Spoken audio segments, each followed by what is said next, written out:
Hai semua. Hari ini kita nak bincang lagi pasal kaitan antara tidur, HbA1c dan juga stres. Secara jujurnya saya tak pernah nampak benda ni ada kaitan satu sama lain. Tapi sebenarnya ia adalah berkait rapat. Saya fikir saya cuma penat selama ni. Saya anggap ni semua macam, alah biasalah, hidup memang penat. Tapi bila kita tahu bahawa tubuh kita sebenarnya memberi amaran, barulah kita sedar bahawa ini adalah satu benda yang penting. Hari ini saya nak ceritakan bagaimana semuanya bermula dan benda ni boleh jadi pada sesiapa sahaja. Untuk pengetahuan semua, dalam beberapa tahun lepas, lebih kurang dalam 5 tahun lepas lah, saya mula perasan satu benda yang tak kena lah. Saya bangun pagi, penat, walaupun tidur tu dah lama. Tidur awal pun bangun penat. Kadang-kadang tak cukup tidur, kadang-kadang terlebih tidur. Pola tidur saya mula berubah. Kadang-kadang tidur lewat, bangun tengah malam, tidur awal pun bangun lambat juga. Tidur lewat pun bangun lambat juga. So macam tak memberi kesan. Pola tu memang berubah terus. Pada masa yang sama, saya mula perasan, saya mula craving benda-benda manis. Dan berat badan saya mula berubah.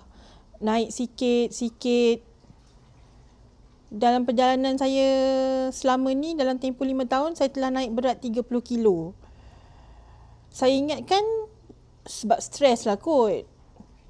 Tapi bila saya tengok glukometer tu, tak menipu lah angka tu. So, apa yang saya buat adalah, saya buat ujian darah. Waktu tu, HbA1c saya naik. Anda tahu tak apa itu HbA1c? HbA1c adalah purata gula dalam darah untuk 2 atau 3 bulan. So, kat situ kita tengok kita punya pola pemakanan kita menunjukkan diabetes lah, teruk lah. So, saya mula bertanya pada diri saya, kenapa naik HbA1c? Bila perkara ni terjadi, barulah saya mula menyelidik kaitan antara tidur, stres, hormon dan juga gula dalam darah. So, ada sains di sebalik stres, tidur dan juga gula darah. Nombor 1, stres kronik akan menaikkan kortisol dan menyebabkan gula dalam darah naik. Bila kita stres, otak kita akan keluarkan hormon kortisol.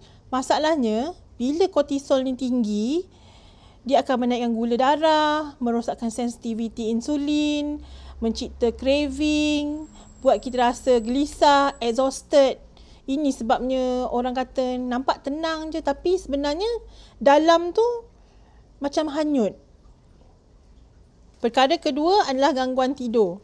Gangguan tidur bersamaan dengan gangguan metabolism.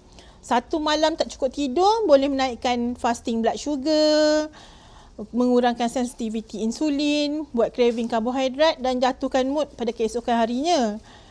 So, kalau benda ni terjadi, pola tidur ni berubah selama-lama, katalah 3-4 minggu, 2-3 bulan. So, HbA1c juga mula akan berubah. Perkara ketiga adalah mood rendah akan mempengaruhi pemilihan makanan dan juga hormon kita. So, bila emosi ni tak stabil, serotonin kita rendah, kita akan craving benda manis. Dopamin kita rendah, kita akan hilang motivasi untuk menjaga diri. Tenaga kita rendah, kita akan kurang bergerak. Mental fog pula akan menyebabkan makan ikut emosi dan bukan keperluan. Asyik makan je, tak lapar pun makan. Semua benda ni adalah secara perlahan akan menaikkan gula dalam darah anda. Dan juga yang keempat adalah kitaran ni berulang tanpa kita sedar. Contohnya stres akan menyebabkan pola tidur tu teruk. And then gula darah dalam naik. Gula darah tu naik, mood jatuh, and then craving benda manis, and then stress lagi sebab benda ni jadi, and then kita lalui tanpa kita sedar bahawa ia akan mengganggu HbA1c tu. Jika diberi pilihan, kalau boleh time travel lah, saya akan balik pada masa dulu, 5 tahun lepas. Yang mana saya akan bagi lebih perhatian pada tanda-tanda yang badan saya tunjuk. Contohnya, bangun pagi masih penat, susah nak tidur, susah juga nak bangun. Craving benda manis, khususnya bila malam atau petang. Mood cepat down, sukar untuk fokus.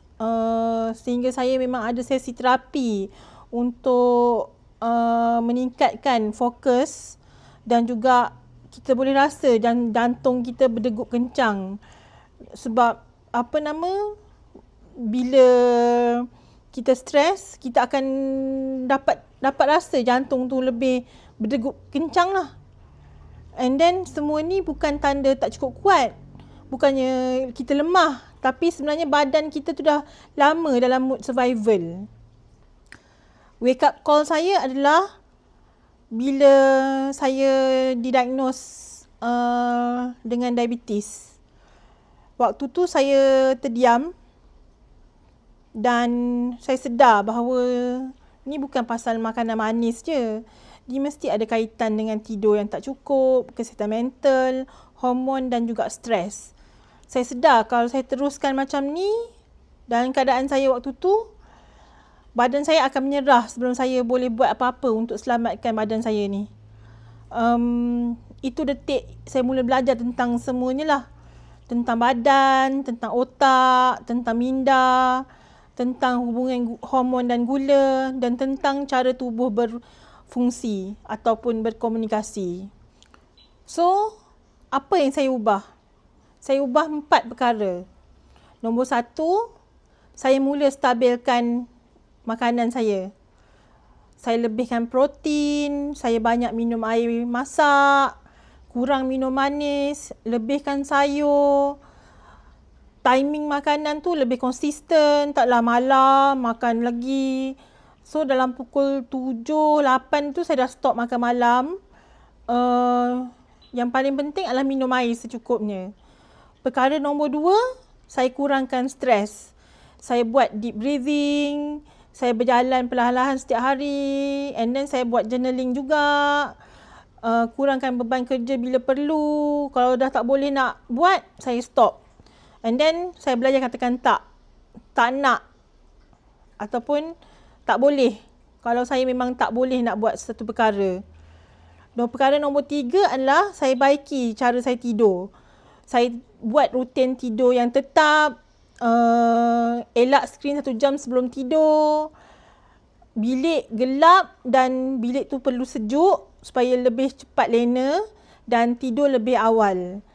Perkara nombor 4, saya mula dengar apa badan saya bagi respon.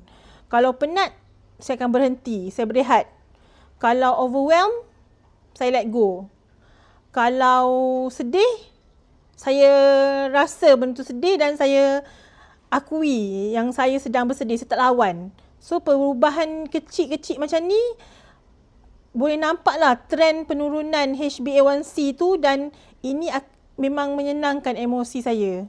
Jika anda melalui fasa yang sama seperti saya, anda bukan malas, anda bukan lemah, anda bukan gagal, tapi badan anda sedang bagi respon dan bagi tanda untuk anda dengar apa yang diperlukan oleh badan anda. Ini adalah perjalanan saya dan mungkin juga permulaan untuk anda. Saya harap anda boleh manfaatkan apa yang saya ceritakan kali ini. Jika video ini membuka minda anda, anda boleh tekan like dan subscribe untuk lebih banyak perkongsian tentang kesihatan mental, diabetes, stres dan cara-cara mengatasinya. Perjalanan penyembuhan diri saya, dan anda juga boleh kongsikan video ini kepada seseorang yang mungkin memerlukannya. Kadang-kadang satu video itu lebih lebih mudah untuk menyelamatkan seseorang. Bye.